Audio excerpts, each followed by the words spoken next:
What's up, everybody? Welcome back to Bravely Default, what I'm thinking might be the penultimate episode. Fingers crossed. Last episode, you guys, we spent the episode running, or not running down, basically traveling to different obelisks, blah blah blah, throughout the map, and fighting dragons to get keystones to get into the vampire castle, which apparently we could have been doing all the way back in like chapter 5.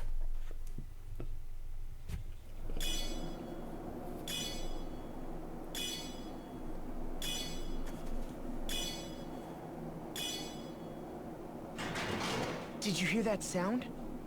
I believe the gate is finally unlocked. That was anticlimactic. He could have at least included a flash, a bang, or a puff of smoke. Let's head in before Ringabel has a chance to flap his gums again. It's like, yeah, that was a bit anticlimactic. Alright, Vampire Castle. Let's see what we encounter in here. Do we have to fight him? Hope not. It's freezing in here. Even colder than it is outside. Look at all those paintings. Did we just stumble into an art gallery? They all have a sort of forlorn look to them.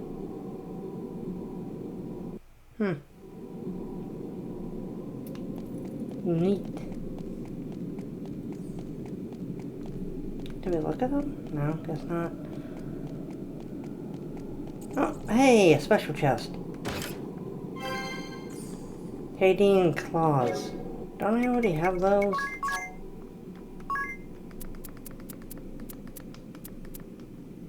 Yeah, I do. I don't know what would happen. Can I equip 2 of them?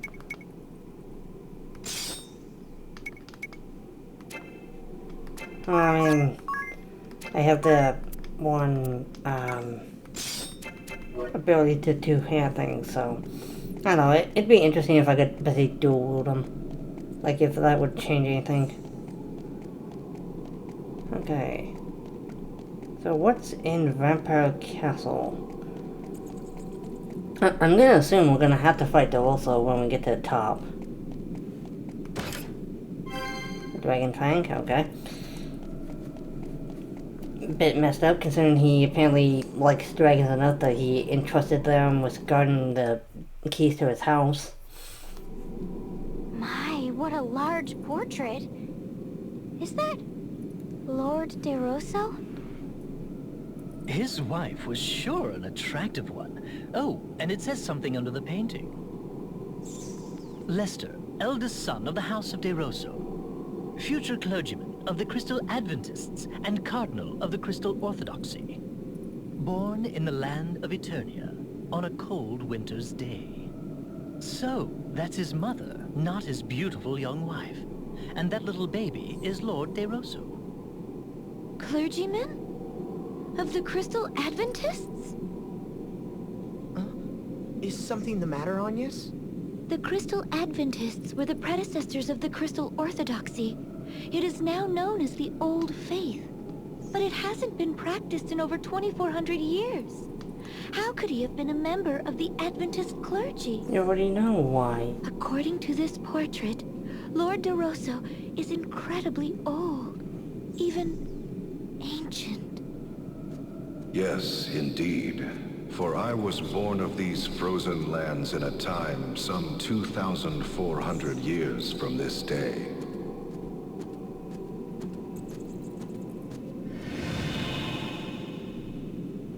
And this portrait? I was but an infant, as you can see. This is a reproduction, however.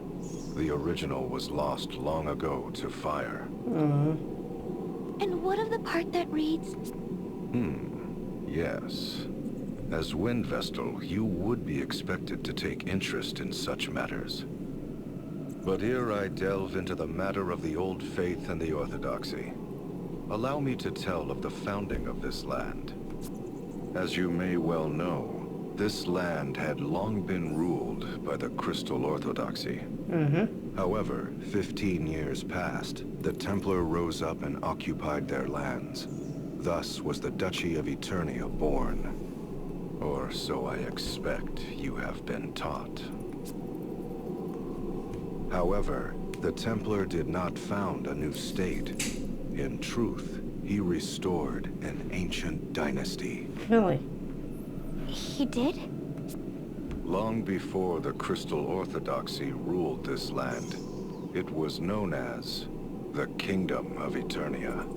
In a time 2,400 years past, Eternia was a bountiful land blessed with 4 distinct seasons. 4. The highlands were not as lofty as they are today. People and ideas flowed freely from other lands.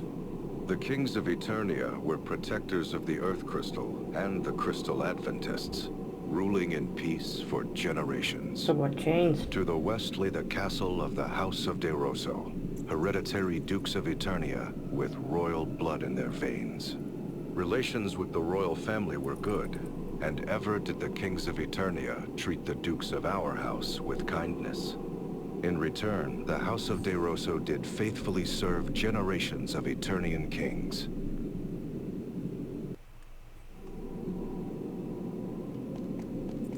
Neat. So we're just gonna basically get his backstory as we go through here. This is gonna be A family... Little did he know of the approaching maelstrom. Such tragedy that we could not possibly fathom.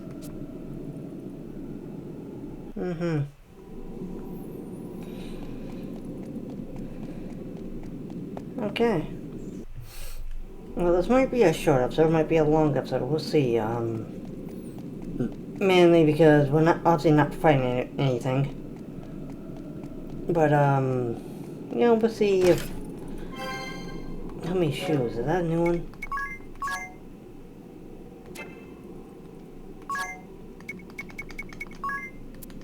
Yeah. Greece's invasion. Oh, Jody, yes. Neat. So we're probably just going to be getting snippets of his backstory. That's nice. Because we know he's basically a vampire, obviously. Huh. Okay. Black belt. We're just getting a lot of stuff right now, aren't we? Because it's critical hit rate. Yeah. I mean, that sounds good, but at the same time, we're gonna get more snippets. I like saying that word, snippet. What magnificent vestments. This must be none other than Lord De Rosso. Oh, there he is. 'Tis a portrait of my ordainment as Cardinal of the Orthodoxy. I was as yet... No, let us move on to other matters. I was born of the House of De Rosso. Blessed was my youth. My parents showered affection upon me, and I was beloved by the people. And the king bestowed favor upon me as well. Really? Upon royal recommendation, I was made a cleric of the Crystal Adventists, the Old Faith, in my 19th year. Oh, impressive. I devoted my body and soul to my clerical duties, for king, for kingdom, for faith. Sleep became an oft-missed luxury. But before long, a new tide began sweeping through the Crystal Adventists. There were those who wanted the clergy to control the 4 crystals of Luxendark, rather than local monarchies and temples. That belief formed the core of the Crystal Orthodoxy. The Eternian royal family, keepers of the Earth Crystal, immediately assented to this new way.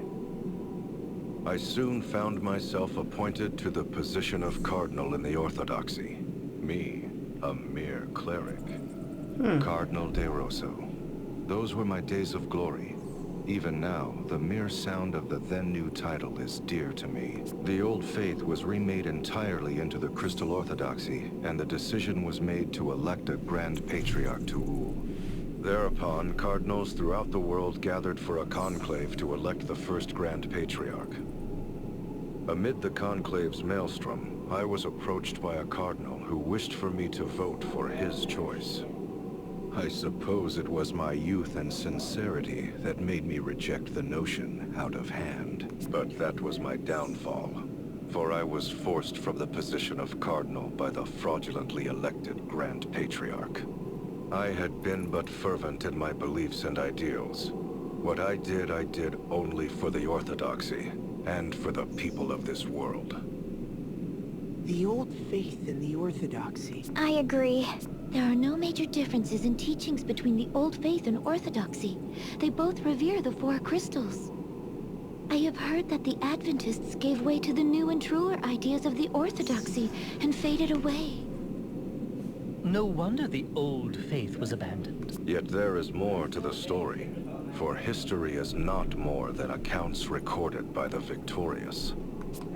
To solidify their power, the victors showered contempt upon the vanquished.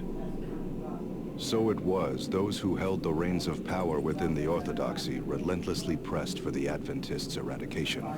No one recalls the words of the vanquished if the victorious write them out of history. 'Tis as if they had never That's existed. true. History is written by the I've been victors. taught that the battle between the two faiths had been fierce, and in its wake, devastation persisting to this day covered all the lands. That is an uncharacteristically accurate account for the Orthodoxy, save for their false reckoning of time. It was after the Orthodoxy had begun ruling the world that the endless conflict with the Adventists began. I should know, for I was there to bear witness firsthand. Lord DeRosso, how could you possibly be that old? And he doesn't say. Okay, great. But yeah, that's interesting, isn't it? Like, the new ways, like, yeah, we gotta get rid of the old way. Lord DeRosso's epic oration, okay? Think about it, you were sawing logs almost the entire time Lord DeRosso was speaking. Sawing logs? She means you were sleeping. Ah, so it was that obvious. Obvious, you were snoring like a bear. It was? You'll have to forgive me. Even I know that's rude. That's it. Even if it was... Oh, that it is. Even if it was an incredibly long bit of oration. Not really. I thought about you were really rude. I mean, your snoring even woke me up. What? You mean you were sleeping too? She's a bit of a fucking hypocrite, ain't she? Just like, how dare you fall asleep during this? I was already asleep. So basically, the Orthodoxy from Massa started basically a civil war, essentially. Because, like, well, we can't have the old way exist anymore. You know? We gotta consolidate our power. So, for nonsense. Okay, is that good for anyone? Ooh, might be good for Adia. What about Ring a Bell? Ooh, okay, so that's... Let's see, 10... Okay, so that's about 12. And for Dia, it is 20. Alright, we'll give it to Dia.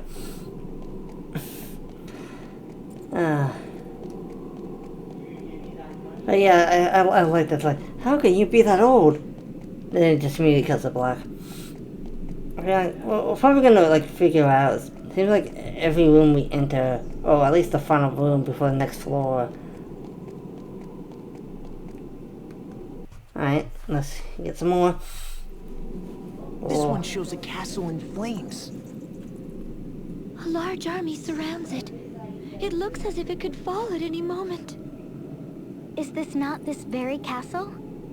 See, this is the western corridor right here. There's another castle burning in the distance. It's near where Eternian's central command is today. So then, that's the Orthodoxy's head temple in flames? Oh, the Nay, Adventist. the distant castle in flames belonged to the King of Eternia, and the castle in the fore, 'tis the abode of my family, The House of De Rosso. But why? Why would such a terrible thing? The Kingdom of Eternia was suddenly beset by a great host from another land. We would later come to know that it was a four-state coalition sent by order of the Crystal Orthodoxy. They had been told the King of Eternia sought a return to Adventism and was arming for war against the Orthodoxy. The Convenient. Grand Patriarchy used this fiction to order a great muster of forces from across the lands. Alas, I failed to heed the many warning signs. I rejected the scheming Cardinal's choice for Grand Patriarch.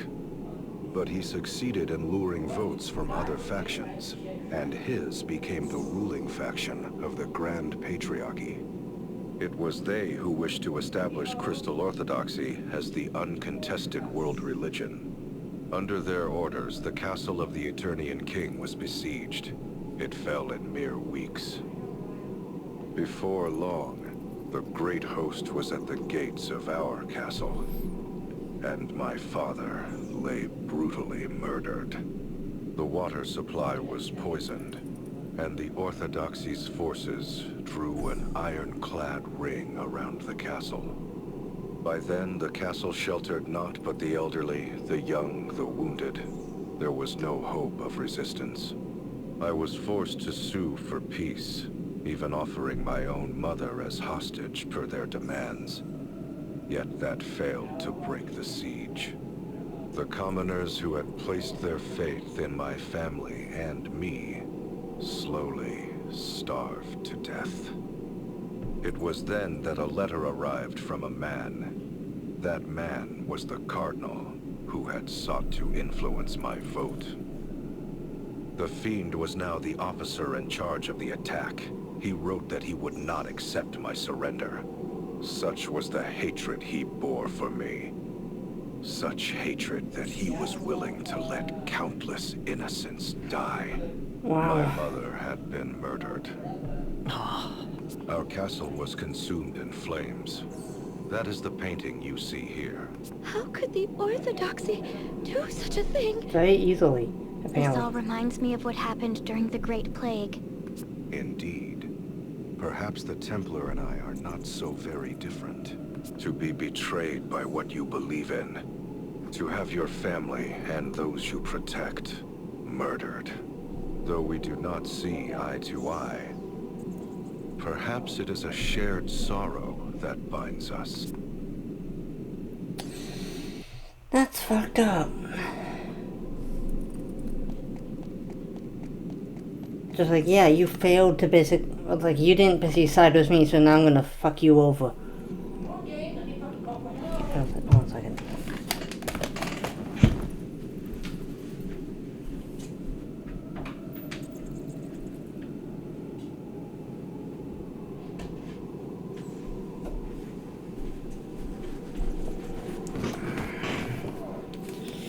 There we go, okay. So yeah, I like how, like, as we've been going through this game, we go from believing, like, oh, the Crystal Orthodoxy, they were this great thing, you know, protectors of the peace, keepers of the crystals or whatever. And as the game goes on, we learn, like, no, they were actually very horrible people who did anything they could to secure the power, including letting countless innocents die when they had the means to save them because they didn't want to save them. Oh, this is execution or something? Look! Such fierce flames. Though I wish not to remember that day, it is indelibly etched upon my mind. How did you survive? The Orthodoxy lay siege yet would accept no surrender. My mother, father, relatives, and my people lay dead. It was then I set our castle ablaze. You did? But as the flames began to lick my body, something slipped into me. Betrayed by the precepts I believed in, Was I not bitter? Oh my god, he's like Robbed fucking of my Alucard beloved from homeland, Helsing. my dearest of kin, my people, slain. Amid such despair, was I content to simply welcome death? Nay, I heard a voice. Accept me, and I shall grant life everlasting. Though it shall be filled with grief, thou shalt have all eternity to wreak vengeance upon thine enemies. Did I forge a dark pact with some fiendish entity that day? Or was it a rebirth, triggered by a future me, reaching back to the past? Panicked upon failing to find my body, the Orthodoxy chose to denounce my family and me as ghoulish vampires. Thus have I been living an immortal existence ever since. Then the name Vampire Castle is...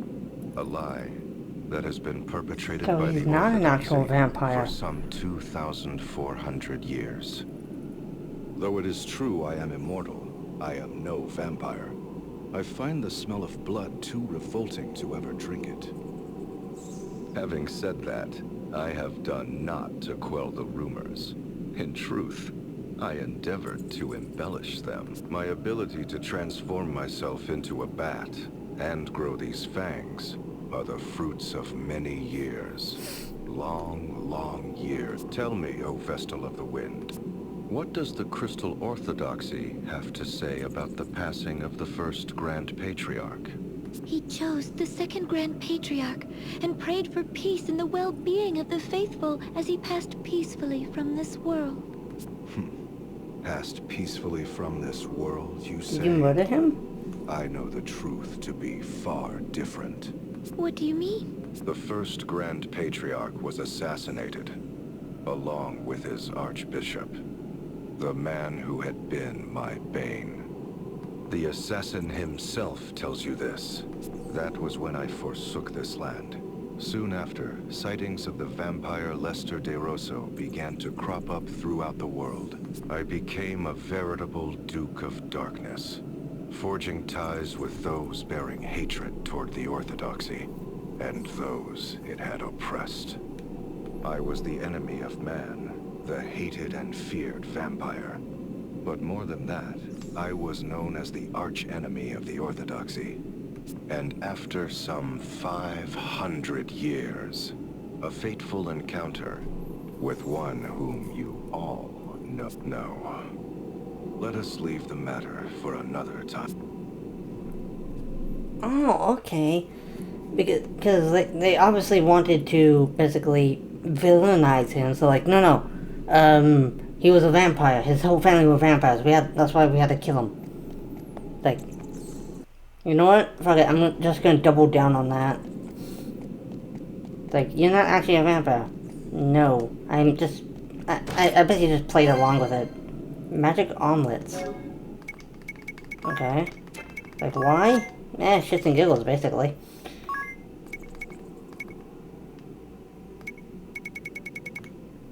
Oh, we already have these. Okay, never mind. Yeah, that's, kind of hilarious in a way. It's just like, you know what? I'm just gonna go along with it. Like, he even went for the effort of growing fangs. Yeah. Like, just to basically buy into basically the rumors. Now that's commitment, you know? Alright, does anyone else need, could use this? No. Dia, maybe? No, okay. I mean, it'd lower her attack, which is why I'm not doing it. So, yeah, that's, interesting. I like how even he doesn't know, like, did I forge a pact with the devil that day? I don't know. A battlefield landscape?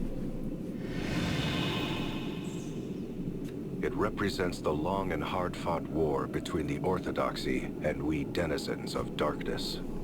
For 500 years, my thirst for vengeance remained unsated. It had also been 500 years since the Orthodoxy had been founded. The world was in the midst of an age of seafaring and piracy. Compared to the great exchange of ideas and information, the once hallowed Orthodoxy began to lose its luster. The authority of the Grand Patriarch and the Orthodoxy itself began to wane. Fearing irrelevancy, the Grand Patriarchy acted rashly to regain its authority. This led to the unusual decision to select a commoner, the gifted young Yuliana, for an important task. Yuliana? Sage Yuliana?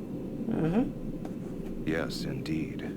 At age 20, the young Yuliana became High Inquisitor of the Crystal Orthodoxy. It's hard to believe he ever was young.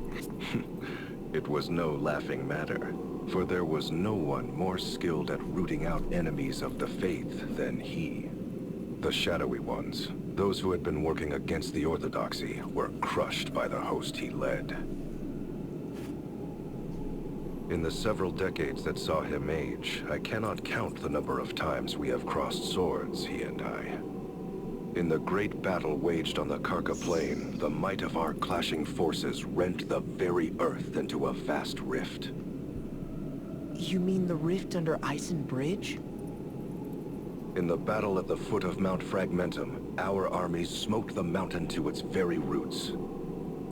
So that's how that ravine was created. And in the battle fought on the Harina Plain, the once fertile earth was reduced to desolation. The loss of that fertile plain is believed to have ushered in the downfall of the Harina dynasty. To think any sort of battle could change the face of the earth so. We fought our final battle 1800 years ago on the Norende Heights in the land of Kaldisla. The Norende Heights? That's where the Great Chasm opened up! In the end, Yuliana, High Inquisitor of the Crystal Orthodoxy, utterly defeated me, Lord De Rosso, leader of the Shadows. You were defeated? But you're here with us today. He just said he was immortal. Yes, well, there was more to that final battle than meets the eye. You see, I ceded the glory of victory to young Yuliana that day. I say young in my reckoning, for he was already 100 then. Yuliana returned triumphantly to Eternia with what he claimed to be my remains. What he brought them was not human. And when the Templar attacked the head temple 15 years past, it is said they found my tomb deep underground. Ever dreading the darkness and my return, the Orthodoxy kept those duplicitous remains under arcane seal for over 1,000 years. 'Tis a tale replete with irony, is it not?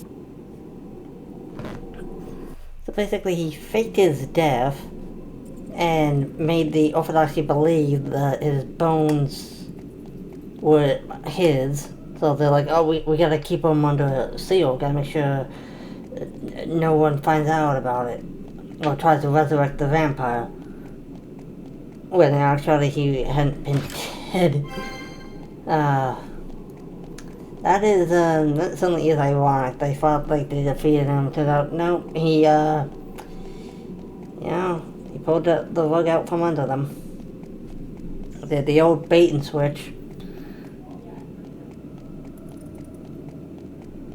Alright, this is gonna be the final one. Hopefully. That is Sage Yuliana. Yes, indeed. No one would mistake such a man for young now. Having put down the blood-sucking Lord De Rosso, bane of the Crystal Orthodoxy, he became the first ever commoner to become an archbishop. Perhaps it was a small honor they threw his way, for he was already 101 years old and would not long count among the living. That makes it sound despicable. Agreed. The truth is, however, that was when Yuliana's plot was at its most clever. Oh? The Sage's plot? He was taking measures to separate you Vestals and the faithful among the people from the Orthodoxy's corruption. After serving some 80 years, he had witnessed firsthand how corrupt the institution had become. Should nothing be done, it would not be long before the putrid poison would... So it was he vowed to rid the Orthodoxy of the source of this poison, the concentration of power. But how? For the great feat of defeating me, Yuliana had been made Archbishop, but in name only. But such was not key to his plot. Timing was the key. The proper time to separate the Vestals and the faithful from the Orthodoxy. And just what timing would that be? The great upthrust of the Eternian Highlands. At the time, the Highlands were not so formidable as they are today. But a colossal movement of earth and rock thrust the Highlands to lofty heights, thereby isolating Eternia from the world. Hold on a moment. He was waiting for the Earth to move? How could he have known when such an event would take place? I shall tell you in time. For now I will say this. Yuliana bided his time till the Orthodoxy was cut off from the world. And at last, it happened. The Highlands ringing Eternia did thrust up to about half its height today. The Orthodoxy-ruled Eternia now found itself completely isolated, for this was an age preceding the airship. And while the Earth Crystal remained in their keep, control of the crystals of fire, water, and wind was returned to their respective temples. This, what you believe to be the true form of crystalism, is the fruit of Yuliana's efforts. That was the Sage's doing? Sage. Damn. That was savage. He basically waited until they were cut off from the rest of the world while basically protecting the true people, the good part of the Orthodoxy. Damn. Also, that makes me think these regions that we've been visiting, Caldissa, Flora and all of them, were they part of one continent? Because think about that now, they were already basically separate, like, islands, nations, right? Oh, got a new one here. What is that glowing jewel-like object? I could swear I've seen something like that before. I believe you have seen a similar sight countless times. It is known as an asterisk. Oh yeah, we haven't seen one of those in a long time. An asterisk? As in those objects we possess? Yes, indeed. The second stage in Yuliana's plot against the Orthodoxy's authority was to deprive them of the power to grant vocations. Grant vocations? I'm afraid I don't follow. Jobs?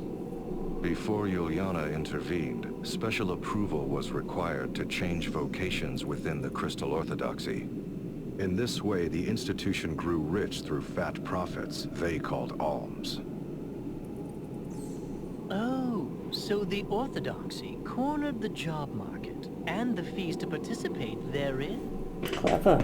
In layman's terms, yes. But Yuliana exposed this fact before the reigning Grand Patriarch. It was then that Yuliana approached panicked high officials and the Grand Patriarch himself with a proposal of pure genius.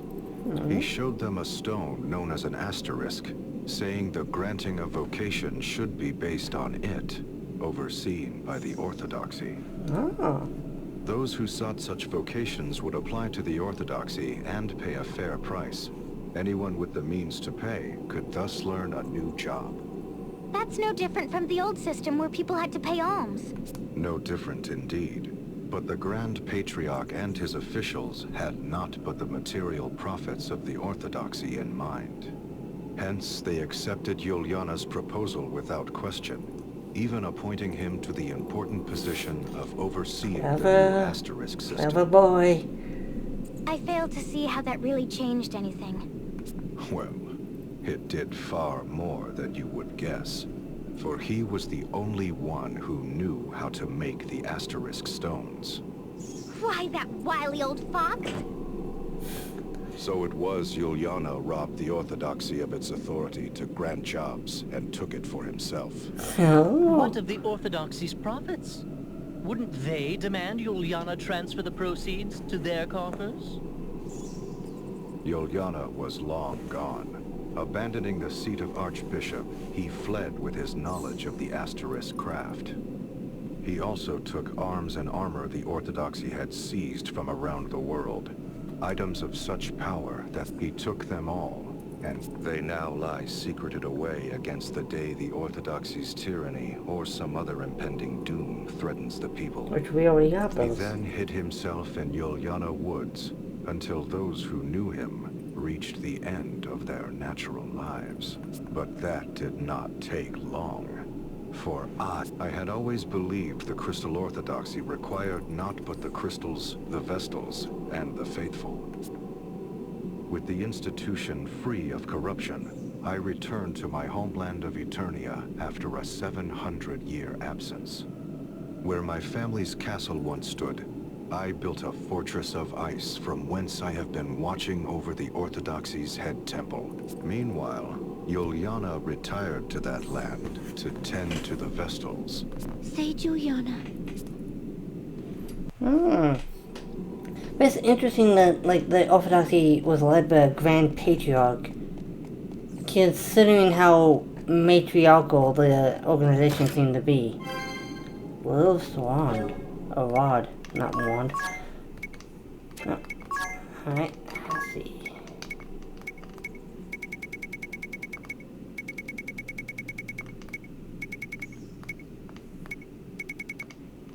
Oh, I already got 2 of these. Yep, okay, no, never mind. Oh. Alright, well, as much as because again, this is a safe spot right here. That clearly means we gotta fight him. Clearly. I commend you for making it this far. Oh, no more paintings? The final painting lies beyond this throne. I shall reveal it to you if you defeat me in battle. What? The last test is a test of strength. I shall only reveal the painting to those whom I deem worthy. One might also say that there is no need for those who are unworthy to lay their eyes upon it. But be forewarned, I am a formidable foe. I trust you are well prepared. Let's wait. Yes. So, I'm actually gonna leave it off here, guys. Normally I'd basically be like, let's take them on, let's fight them. But, it's been a pretty long episode already. I was kind of hoping we would have been able to finish this up sooner, so the final episode would have been a very nice number, but I guess it's not going to happen. I mean, it still might be, depending on how quickly we can defeat this guy. But either way, I'm going to leave it off here, guys. Next episode, we'll fight him, and probably Juliana. Probably, because I can't imagine, every other boss has basically had all the mini-bosses. So I'm pretty sure Juliana is going to show up. Hopefully at the beginning, not halfway through the fight. Either way, so hopefully you guys enjoyed this episode. If you did, leave a like on this video, comment down below on what you think of this episode so far, that sort of thing. What's been your favorite, worst part of this series? Mine has to be like the severe ramp up of difficulty every time we go into a new timeline, I guess. I don't know. Don't forget to check out my other series on my channel. I will be having a new series up next week. New Pokemon series, if you guys want to check that out. Going back to Pokemon Sword with another Monotype challenge. So if you guys want to go check that out, should be up on Monday. Speaking of which, if you guys also wouldn't mind, check out Zero's Twitch channel. I'm sure he'd appreciate your guys' company. And I'd appreciate it if you guys would subscribe and join my alliance. But for right now, I gotta go. Bye, guys.